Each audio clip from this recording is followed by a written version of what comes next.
कबीर दर्शन संत के साहेब आवे याद, लेखारी वाही गड़ी बाकीरी बकवात।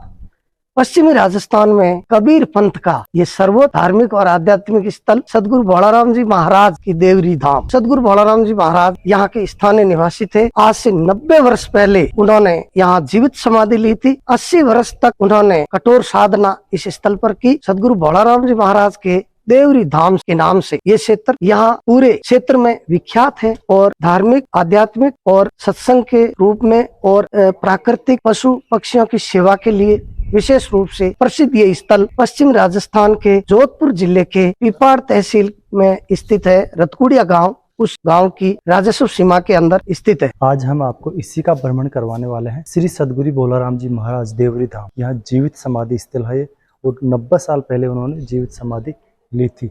देख सकते हो दोस्तों कितना बड़ा यहाँ पे परिसर है। सदगुरु भोलाराम जी महाराज का ये समाधि स्थल पहाड़ की चोटी पर बना हुआ भव्य मंदिर सदगुरु भोलाराम जी महाराज का समाधि स्थल। यहाँ पर जीवित समाधि ली गई।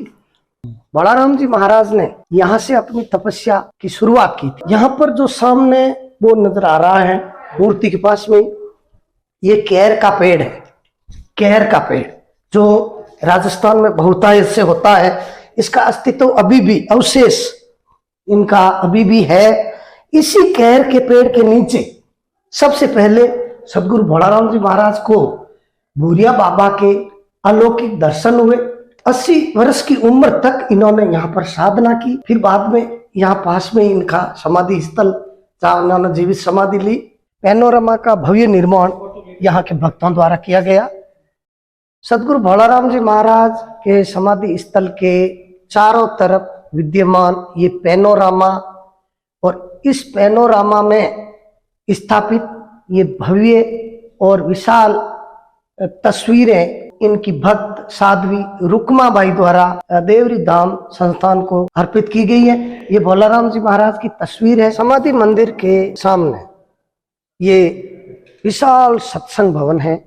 यहाँ पर सदगुरु भोलाराम जी महाराज की बरसी होती है चैत्र मास में, चैत्र बदी सप्तमी को। उसी दिन भोलाराम जी महाराज ने समाधि ली थी, जीवित समाधि। उसी दिन यहाँ पर बरसी का मेला भरा जाता है। ये विशाल सत्संग स्थल जो आधे पर छत है, आधा आगे खुला है।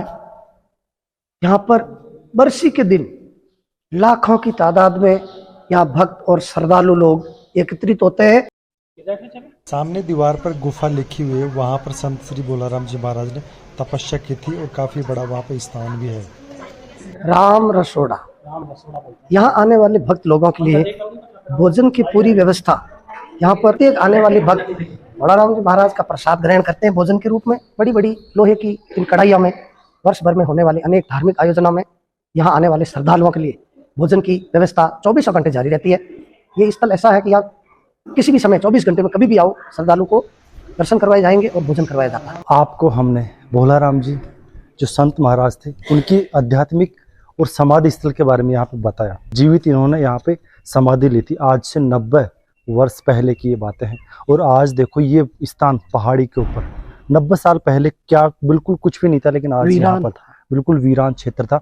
और पहाड़ी के ऊपर आज इतना बड़ा परिसर बना पाना एक छोटी मोटी बात नहीं है। यहाँ पे कम से कम 1 लाख लोग यहाँ पे इस परिसर में आ सकते हैं। और ऐसे ही बहुत बड़ा यहाँ पे मंदिर भी है। यहाँ पे चाहे 50,000 चाहे 1 लाख लोग आए, यहाँ पे उनके रहने खाने पीने सबकी व्यवस्था यहाँ पे की हुई है। तो ये था हमने आपको यहाँ बताया संत श्री भोलाराम जी महाराज की जीवित समाधि स्थान के बारे में। कैसा लगा वीडियो कमेंट करके जरूर बताना। साथ ही किसी और नेक्स्ट वीडियो में हम आपसे मिलेंगे। और ये भी आपके अगर आसपास भी कुछ ऐसी ही आध्यात्मिक चीज़ें हो, कोई महल बावड़ियाँ या कुछ भी अपनी जो कल्चर को प्रमोट करने वाली चीज़ें हो, जिससे क्या है कि हमारी जो आगे आने वाली पीढ़ी भी इन चीज़ों के बारे में जान सके, हो अगर आपके आसपास में ऐसी, तो ज़रूर कमेंट कीजिए। जल्दी ही हम वहाँ का वीडियो भी बनाएंगे ताकि अपनी और आगे आने वाली पीढ़ियों को ये चीज़ें ज़्यादा से ज़्यादा उन तक पहुँच सके। धन्यवाद। देवरी धाम के संत महात्माओं द्वारा स्थापित ये सघन वन वाटिका, जिसमें कई प्रजाति के बहुत ही सुंदर और सघन वन लगे हुए हैं। संतों की कर्मठता को प्रदर्शित करती है वाटिका वाकई में एक पर्यावरण संरक्षण की अद्भुत मिसाल है। बहुत ही अच्छा अनुभव रहा सर। मैं आज 5वीं बार आया हूँ और आप ही के द्वारा बताए गए देख लो इस स्थान पर। आज मैं भी कोई भी आता है तो उनको बताता हूँ कि भाई इस तरह का एक अच्छा धाम है जहाँ लोगों को जाना चाहिए, कि आत्मिक शांति का अनुभव इस स्थान पर हमें हो।